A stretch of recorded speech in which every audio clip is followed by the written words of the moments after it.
Hello friend, it is Jennifer with Underway Drifting and Dreaming on the motor vessel Cetus. We are a 48-foot Krogan, Katie Krogan, on the Great Loop Adventure. We have just dropped our mast and coming into Troy.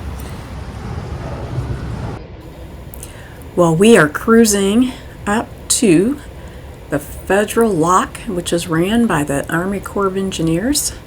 Jim and I have our headsets on, the fenders are out, we have the line ready, and we just need to get up here to see what type of fitting we're going to attach to.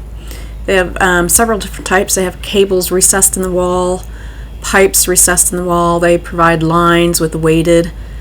They're like either PVC or a piece of metal at the very end of the line so it won't blow out. This one has the recessed pipe like a fireman's pole, and so I just make a loop around that and I hold it. This isn't moving too fast. It was pretty easy.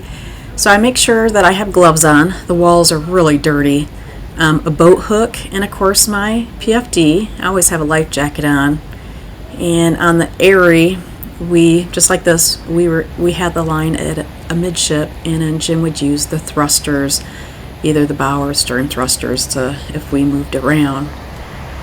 So this one went fine. It was very easy, and we are heading up to Waterford. We'll dock and spend the night. It was 104 degrees heat index, so about 99 degrees. We were on the wall, did not have electricity, so we did run our generator so we could have air condition.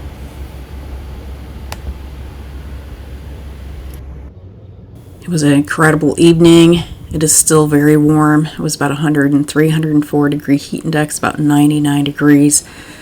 We are taking a look at what the lock looks like. The first flight of the Waterford locks it's a quick rise up. And so we'll be looking at just our first day on the Erie Canal. So it just boats going in, moving out, and it's a lot of work. When we got in that night, we tied up at a little park.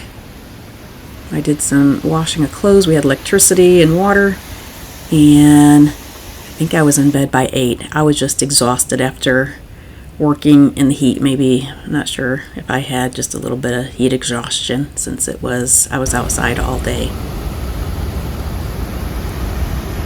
The New York Canal system is very beautiful, and the locks, they're industrialized, so they are working locks. The walls are really slimy.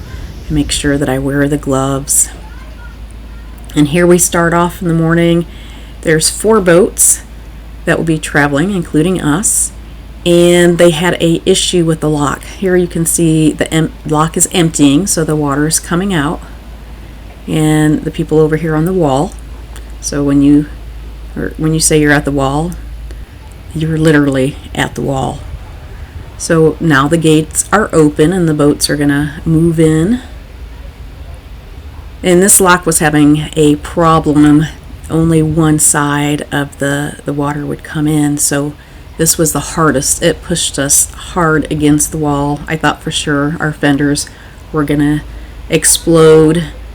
We were just stuck against the wall, and there was nothing we could do about it. We just had to endure until we made it to the top of the lock.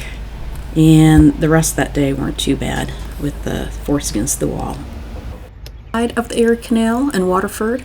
So the first flight is locks E2 through E6, and that's 169 feet of elevation gain in a mile and a half. It was tough. It was hot, and I had gotten up early and provisioned at 6 a.m. So it was already a long day when we started. I think we got in the locks at 10. And we're going to do this, I think we go all the way through lock 7 on this day. We are a group of 4 boats. There's 2 in front of us and 1 behind. And you notice the Kokomo in front of us does have extra fenders out. And sometimes in locks you have boats on both sides and they squeeze you in. But since the first lock had issues. They only took 4 of us, and we stayed rigged with the fenders on the port side, which I am so glad. I think we stayed port side through most of it, and then we had to switch to the right. And then once we got to the Oswego Canal, it depended on how many boats were in front of you, who was behind you, and you had to switch and make it happen. Once at the top of the lock, you'll go ahead and let your line loose.